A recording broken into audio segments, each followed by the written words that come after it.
Let's roll. This is Sports Rage. I am Morency. We're kicking it. We got a close one, 101-98, Sirius XM Channel 159. Cam Stewart in the house with me. We're going to have Brett Beard join us. We're going to talk a little football. We got football fever just because. Why not? I know it's the playoffs going on, but we'll track this basketball game. And let's send it to Philadelphia, to a man that we saw at the Super Bowl. And I don't even remember where the damn Super Bowl was this past year. It's hard to keep up with what cities they were in. Las Vegas it was this past year.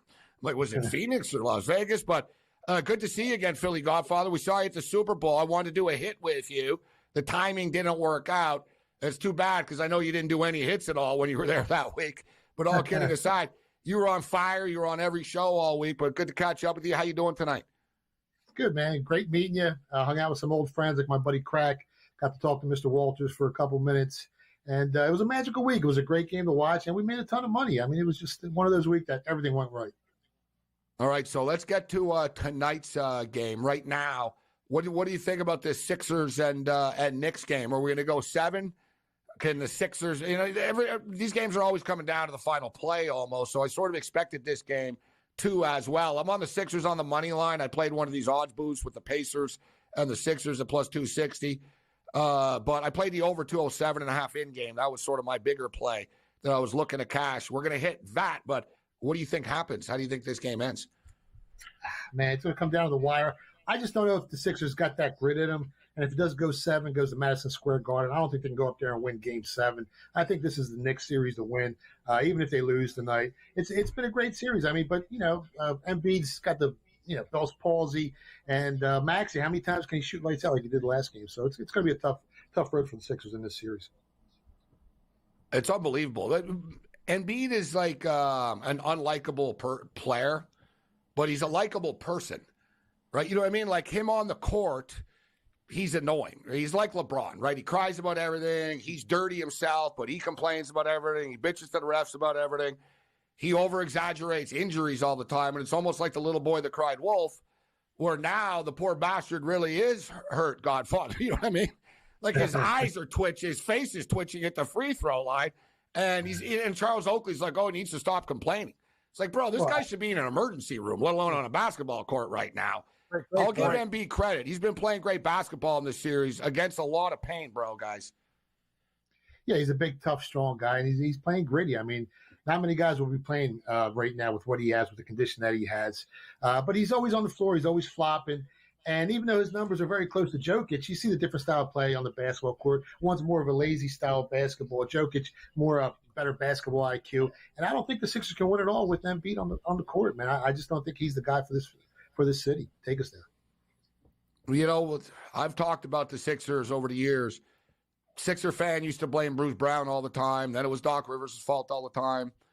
Ben Simmons, right? You know, there was always a scapegoat, and it was never really Embiid. I don't blame Embiid, but they're like one of these franchises. I'm a Buffalo Bill fan, where you just sort of, you're a good team, but you can't win, right? And it's a tough spot to be in. But I've always thought that Embiid would end up on the Lakers or something like that before it's all said and done, or one of the more higher profile teams. We'll see, though. Still 5 minutes left here, guys. The in-game total right now is still 221.5, and I think we're going to get there.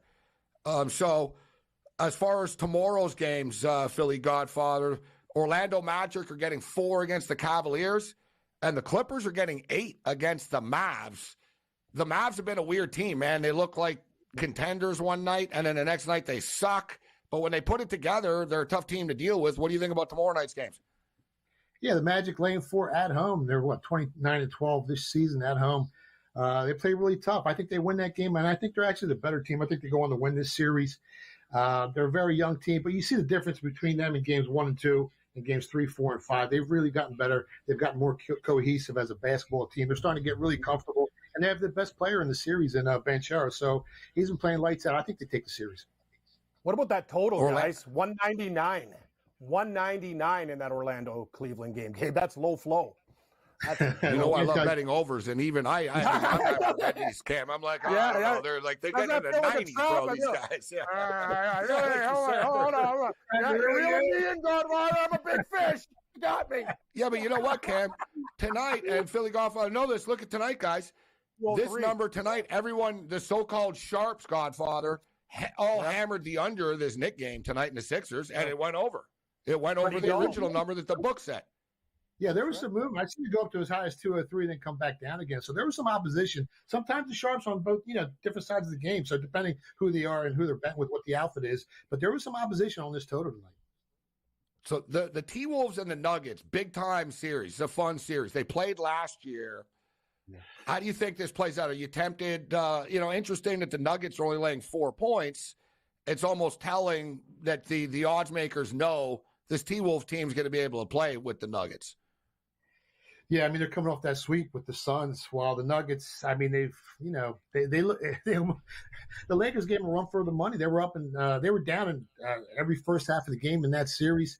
I know they ended up winning 4-1, but they just don't look the same Denver Nuggets team as last year. We had them last year at 21-1 to win the whole thing, but I'm not sold on them this year. And I kind of like the T-Wolves here. If you can grab plus 170, 180 on the series line, I think they can win the game. It took Jamal Murray 2 game-winning shots to beat the Lakers. And the way the Timberwolves are playing with that defense, they got the number 1 defense in the entire league, and they got some playmakers on that team. They got Baby Jordan. I think it's a T-Wolves series. I think they win the series, and you're getting plus money. You can always try to hedge later if it's not going the right way. I'm old enough that you just dropped the Baby Jordan reference. I was thinking about Harold Miner. I was like, what, Harold Miner?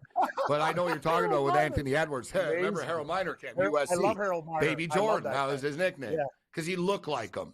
Didn't play like him. He looked like him. No, so, correct. Yeah.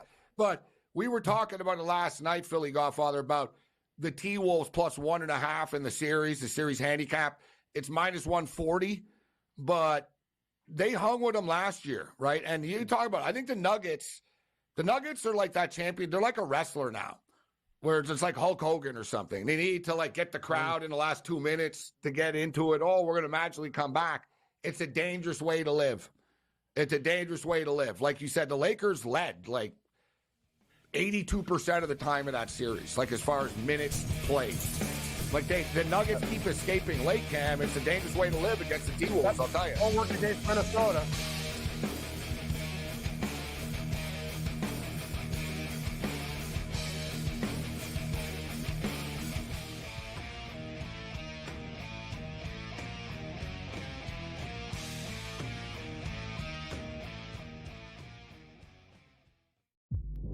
Does Dame get frustrated? Miserable year in Milwaukee. Does he ask out? Does Giannis ask out? Well, you ain't got no one else to trade. Middleton makes a ton of money, old. Bobby Portis makes a ton of money, old. Brook Lopez makes a ton of money, old. Pat Connaughton's going to give you nothing in trade value. So to me, watch Milwaukee. Folks, this could be the end of the Bucks dynasty. Betting above the rim, only on Sports Grid. So I turned it off. I got my sweat done, and I'm leaving. I'm taking my money. I'm going home, and I don't want to talk to you for the rest. Oh, yes! There it is. 6-3. Catch the over. The over is hit. The Padres are our heroes. That's how we end the show. Oh, what? Let's just sign off. Let's just call it a show. In-game live, prime time, only on Sports Grid. I just don't want to play for clicks. I want to be involved with a great leading program that's going to develop players. Him leaving Colorado, a shot across the bow at Deion. I don't think Deion cares. We saw Logan Diggs move on from LSU to Ole Miss with Lane Kiffin. Don't be shocked if you see John Emery potentially maybe at another school, maybe like a Miss State or even maybe like a Texas A&M. Inside the transfer portal, only on Sports Grid. Game Time had 35 in the first half, Cam. And then, of course, he did not have another point the rest of the game. Lillard's, it's playoff game time. This guy will show up. He will hit shots. Indiana, you better respond here because I'll tell you, that's a bad loss. We were wrong, Carver. I admit, I was on the Pelicans. This game, I lost. Pharrell Coast to Coast, only on Sports Grid.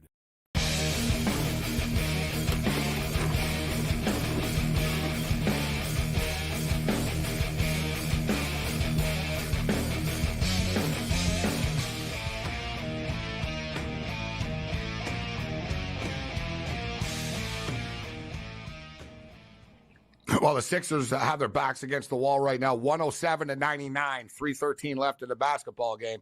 Joel Embiid on the free throw line, and his eye is all whacked. Like one of his eyes is like pointing in the right. Like seriously, like I'm not even kidding. Like right after this series is over, this dude should like check into a clinic in Switzerland or something. You know what I mean? Philly Godfather, like he can't go to Philly General or whatever it's called. Like he needs some real medical care. Like, he's got to go. He's got to go to Switzerland. Yeah. Like, he's going to Switzerland, like a real clinic. You know what I mean? Yeah, like check into a real clinic for a couple of weeks, Joel. Like, you know what I mean? Don't worry about playing in the Olympics either. Man.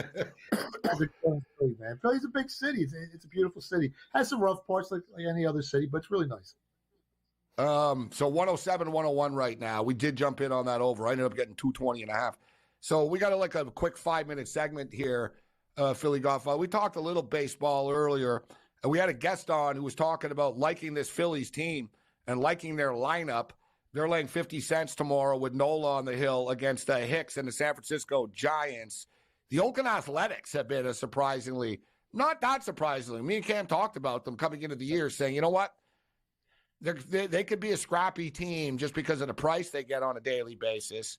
And they have been. But what are some of the teams? What do you think about the weekend card this weekend or the weekend matchups and/or what are some of the teams you're looking to bet on and/or fade on the diamond so far this year?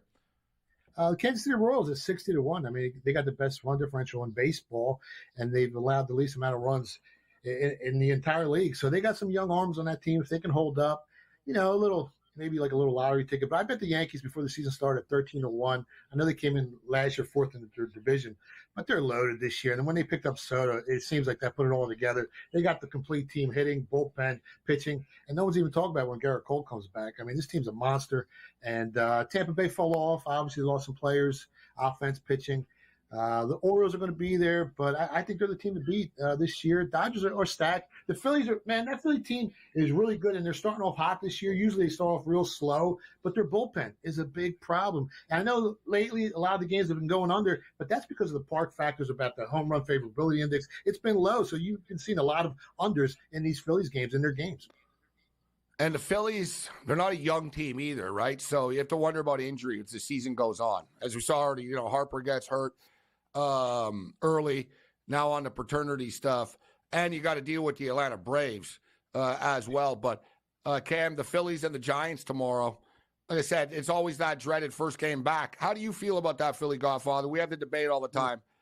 I don't like betting on teams the first game back from a road trip, right? Absolutely. But you know what I'm saying? But if it's a bad road trip, or it depends on the situation, but how do you handicap teams coming back from road trips?